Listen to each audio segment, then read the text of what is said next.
Breaking: Iranian ship just intercepted U.S. destroyer, gets brutal lesson in what's on board.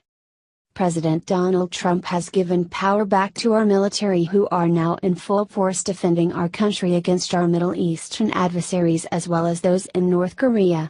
As tensions heat up against those who wish to harm America, the attacks are starting to take place, as was recently seen when an Iranian ship tried to intercept a U.S. destroyer. Unfortunately for them, they'll learn the brutal reason of how our ship got its name when finding out what was on board after it was too late to ask for forgiveness. America isn't messing around anymore, but it turns out that not all of our enemies have gotten the message. The Obama era is over and Trump is in charge, who has already proven that he isn't afraid to fire at who has had it coming for far too long. Feeling tough and mighty against America in their fast-attacked craft, an Iranian Revolutionary Guard came within about 3,200 feet of a U.S. guided missile destroyer. This proved to be a really bad mistake, with what they found themselves on the receiving end of that they never saw coming. The small Iranian attack ship apparently assumed they had all their bases covered with each of their weapons manned when they pulled a bold move of trying to intercept a U.S. warship. It appeared to be a clear attempt at testing America's military power now that Trump and General Mattis are running the show, which resulted in the perfect answer they weren't expecting. Without hesitation, the USS Mayan was ready for them and fired warning shots off at their ridiculous little speedboat. That flare signal was apparently enough for the foreign ship to get the message and keep its distance, Conservative Tribune reported. The incident happened Monday as the vessel attempted to draw closer to the USS Mayan despite the destroyer trying to turn away from it, Lieutenant Ian McConaughey said, according to the Daily Mail. The Mayan made several attempts to contact the Iranian vessel by bridge-to-bridge radio, issuing warning messages and twice sounding the internationally recognized danger signal of 5 short blasts with the ship's whistle, as well as deploying a flare to determine the Iranian vessel's intentions, McConaughey added in his statement to the Associated Press. 2 days after the assertive incident occurred, authorities finally released the details of the interaction. The U.S. and Iran routinely have tense encounters in the Persian Gulf and the nearby Strait of Hormuz, through which a third of all oil traded by sea passes, Mail Online's report explained. Iran views the American presence as a provocation, and its paramilitary Revolutionary Guard shadows U.S. Navy ships in the Gulf, occasionally firing missiles or rockets nearby. This isn't the first time Iran has taunted one of our warships, but this time it ended much differently than the last. There were 35 instances in 2016 alone that were described as unsafe and/or unprofessional run-ins with the Iranian military. One of these incidents last year resulted in the capture of 10 U.S. sailors who were held overnight. In January, the same American vessel fired warning shots from its .50 caliber machine gun to get the attention of 4 different craft that were coming too close, according to the Conservative Tribune. The difference this time is that we have a capable Commander-in-Chief and the perfect U.S. Secretary of Defense in Mattis, who don't negotiate with terrorists. We simply treat the threat with fire and send a clear message to stay away and not to mess with America. The U.S. Navy has proved how these provocations will be handled from now on, starting with a simple warning and escalating the less gentle measures of delivering the message. There are no more red lines drawn to just be ignored. Now, the only red our enemies will see will be in the fireball coming in their direction should they try to aggressively come at America and disregard our warnings. As tensions continue to rise, our adversaries will likely keep testing the limits of our military and inevitably learn for good if they do that things are much different than they have been the last 8 years. This battle is far from over, and we will keep you informed with each development coming from the Persian Gulf, which isn't expected to end well for Iran.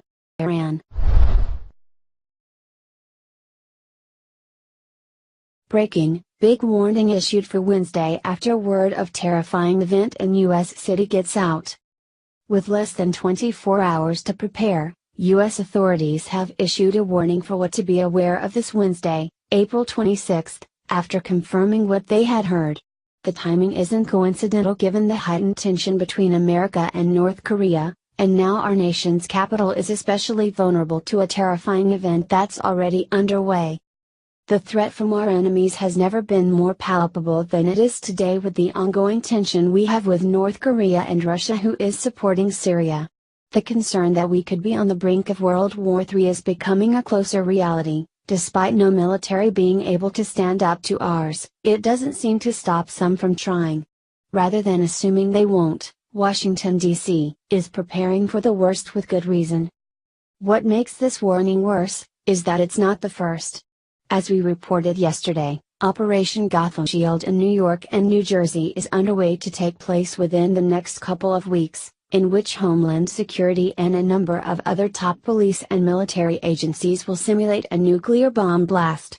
Now, just hours after President Donald Trump called an unusual Senate meeting to discuss North Korea with all of his top defense and military officials at the table, we learn of a new drill for here in the homeland set to take place as early as tomorrow, and it's much different than Operation Gotham Shield. Zero Hedge reports. In a statement from the Metropolitan Washington Council of Governments, the regional association reports that law enforcement officials and other first responders will participate in a full-scale exercise on April 26 designed to prepare for the possibility of a complex coordinated terror attack in the national capital region. The statement explains that while residents shouldn't be afraid of this routine drill, it's very much different than others which have been performed before now. The exercises specifically address a threat that would encompass multiple target locations and teams of perpetrators, Zero Hedges reported added. Law enforcement officials practice and exercise their skills on their own regularly because that's the best way to ensure we are always ready to respond quickly and professionally, Scott Boggs, the Council of Governments Managing Director of Homeland Security and Public Safety, said, according to The Hill. On April 26, we'll go one step further and stage a very realistic emergency event involving multiple sites and actors posing as the casualties. However, there is no reason for residents to be alarmed because the exercise will occur in a controlled environment. This should put every American on guard that it's perhaps not a matter of if an attack attempt is made, but when. Intelligence organizations understand what's real and of concern to our country's safety and are preparing to face them head-on. This is both a comfort and a concern considering the type of attacks they're preparing for. Unlike Operation Gotham Shield, which is set to take place in a professional sports stadium, the DC drill hits much closer to home and encompasses a far larger area. The exercise will be conducted across a widespread geographical area, Zero Hedge reported. According to the release, the regional exercise will be staged at 6 sites in the District of Columbia, suburban Maryland and Northern Virginia, and will involve hundreds of police, fire, and emergency medical service personnel and volunteer actors. It's easy to see this as an ominous sign of what could very well be coming since the last several drills were held days or weeks before big terroristic events. However, at least citizens can rest assured that they will be prepared to tackle what comes and to perhaps ready themselves, their homes, and their families for any worst-case scenario.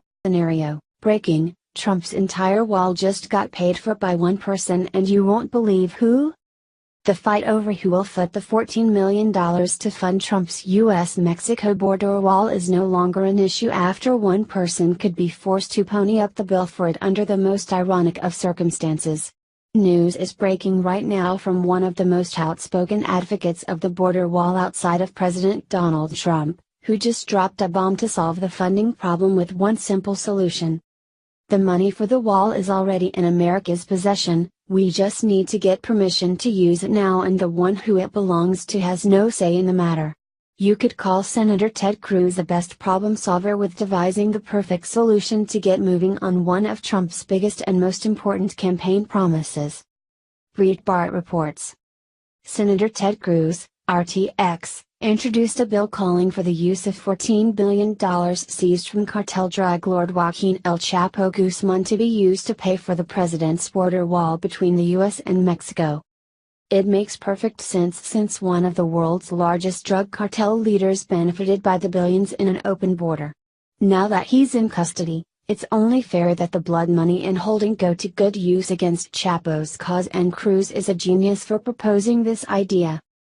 $14 billion will go a long way toward building the wall that will keep Americans safe and hinder the illegal flow of drugs, weapons, and individuals across our southern border, Senator Cruz said, as was reported by Breitbart Texas, who received a statement from the senator's office on the matter. Ensuring the safety and security of Texans is one of my top priorities. The entire objective of the border wall is to dramatically slow the flow of drugs and crime into America through avenues established by El Chapo. His forfeited drug money fortune will offset the wall's cost and make meaningful progress toward achieving President Trump's stated border security objectives, Cruz's statement continued. The bill, appropriately dubbed the Ensuring Lawful Collection of Hidden Assets to Provide Order, El Chapo, was introduced by Cruz on Tuesday and with any luck will get a lot of conservative support. Of course, liberals are greatly against the idea of a wall, preaching for breaking down walls of communication rather than building them. This utopian idea can't and won't work, as El Chapo proves with his billions of dollars and thousands of lives lost to his enterprise.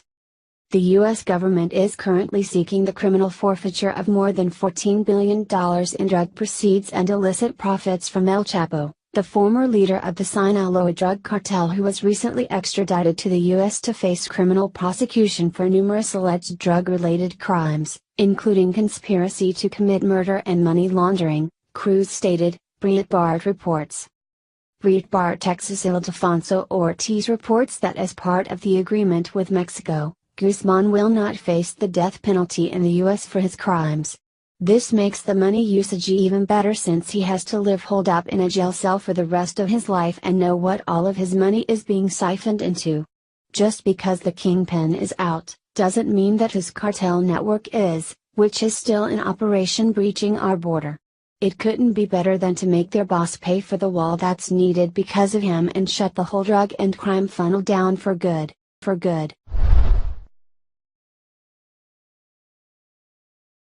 Breaking, State Department responds to North Korea arrested a U.S. citizen. An American citizen has been detained by the North